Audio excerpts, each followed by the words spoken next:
O cálculo para aposentadoria por invalidez também mudou. Como que é feito então? A média salarial é calculada considerando todos os salários de contribuição para o INSS desde julho de 1994. Se alguém me perguntar como que é feito o cálculo do INSS, eu vou pisar na bola com vocês, porque realmente eu não sei fazer esse cálculo de aposentadoria. Eu não imagino de onde que eles tiram tantos números, tantos valores, para chegar aí a um determinado valor. Mas então, nós sabemos que para calcular essa aposentadoria, eu vou pegar todos os meus salários de 1994 até a data da aposentadoria. Depois, serão considerados 60% dessa média salarial, mais 2 pontos percentuais para cada ano, que exceder 15 anos de contribuição para mulheres ou 20 anos de contribuição para homens. Então, eu entendo assim, que desse montante de 1994 a 2020, por exemplo, vai ser considerada uma média de 60% do valor ganho. Se de repente nós mulheres excedemos 15 anos de contribuição, nós estamos com 18 anos de contribuição. Significa que nós vamos ganhar mais 6 pontos. Por quê? Porque fala que é 2 pontos percentuais a cada ano. Então, se nós trabalhamos 3 anos a mais, significa que nós ganhamos 6 pontos percentuais. E o homem, 20 anos. O homem trabalhou, então, 5 anos a mais. De 20 anos, ele trabalhou 25 anos. Nesse caso, ele vai ganhar 10 pontos percentuais. Se cada ano nós ganhamos 2 pontos, 2 vezes 5 anos a mais, 10 pontos. O trabalhador terá direito a 100% do benefício somente nos casos de acidente de trabalho, doenças relacionadas a atividades profissionais ou doenças comprovadamente adquiridas no emprego, mesmo sem estarem relacionadas à atividade.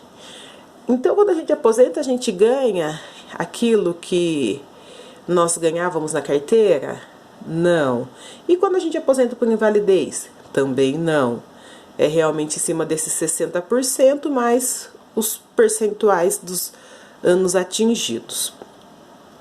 Mas quem vai ter direito de ganhar realmente o seu salário?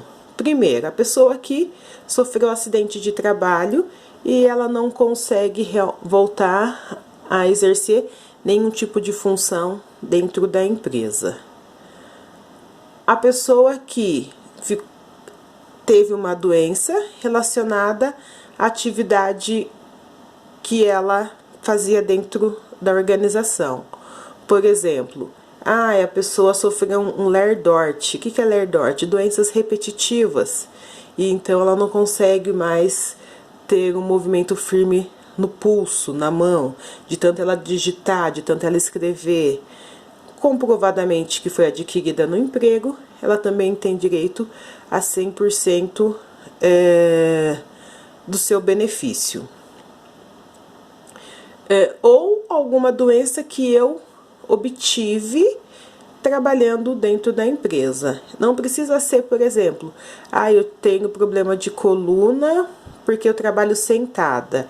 Essa é uma questão relacionada à atividade profissional minha. Mas, por exemplo, eu adquiri depressão porque eu tinha muita pressão no meu trabalho. Eu sofri um problema psiquiátrico, me deu uma louca dentro da empresa, eu saí gritando, eu saí jogando todas as coisas por pressão psicológica que eu tinha dentro da empresa. Desde que realmente isso for comprovado, a lei permite também que eu me aposente com 100%. Mas, gente, não é assim, eu tive uma vez, já vou me aposentar. Tudo tem os seus critérios para que chegue à conclusão do perito médico dessa aposentadoria. Limite mínimo e máximo. O benefício não pode ser menor do que um salário mínimo, R$ 1.045 em 2020. O valor é limitado ao teto, R$ 6.101,06 em 2020. Então, ninguém, independente do salário, pode se aposentar com menos de um salário mínimo. Ah, eu era uma telemarketing dentro de uma empresa e trabalhava menos do que 220 horas. E eu ganhava um salário de, vamos colocar lá, eu falo, telemarketing porque a lei permite que trabalhe 6 horas, mas vamos colocar que eu sou uma colaboradora, que ao invés de eu trabalhar 220 horas mensais, eu trabalho 110 horas mensais. Metade daquilo que a lei nos proporciona. E ao invés de eu ganhar 1.045, eu ganho 50% desse valor. Por quê? Pelo fato de eu trabalhar metade. Então, eu ganho 522,50. Acontece algum problema, um acidente de trabalho comigo, na qual eu não consigo voltar a trabalhar mais. O governo tem que me aposentar com pelo menos 1.045. Qual é o valor máximo da aposentadoria em 2020? R$ 6.101,06. Ah, mas eu de repente sou um gerente de uma empresa que tem 10 mil funcionários e ganho 15 mil reais. R$ 6.101,06. Doenças que dão direito ao benefício. Então, nós vamos falar um pouquinho agora sobre quais são as doenças que dá direito à aposentadoria por invalidez. Para conseguir o benefício, o trabalhador deve passar por uma perícia do INSS para comprovar a incapacidade. Tem pessoa, é muito injusto, de repente, o que se entende pela perícia do INSS. Por quê? Porque às vezes eu ouço em sala de aula as pessoas comentando que tem pessoas que realmente elas não têm capacidade nenhuma de trabalhar.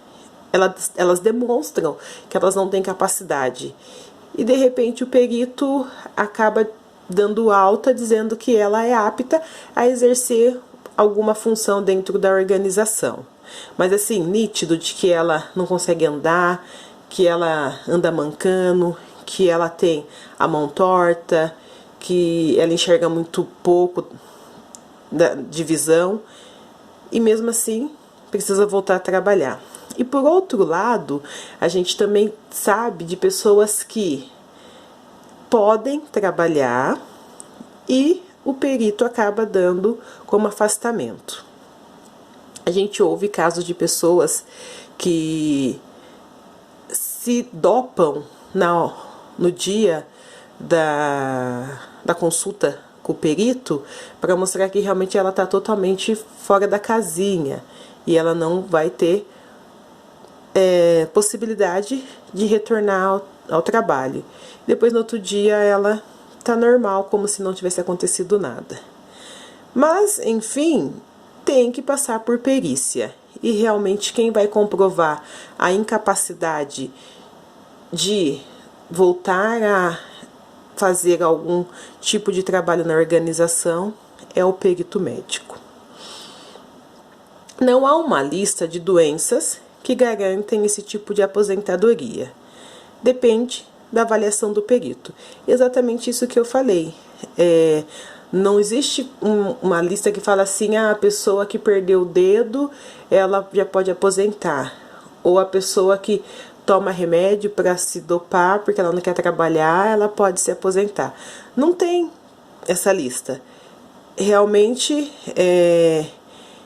quem vai definir a aptidão do colaborador para ver se ele vai se aposentar por falta de incapacidade ou se ele vai retornar então ao trabalho é o perito médico do INSS.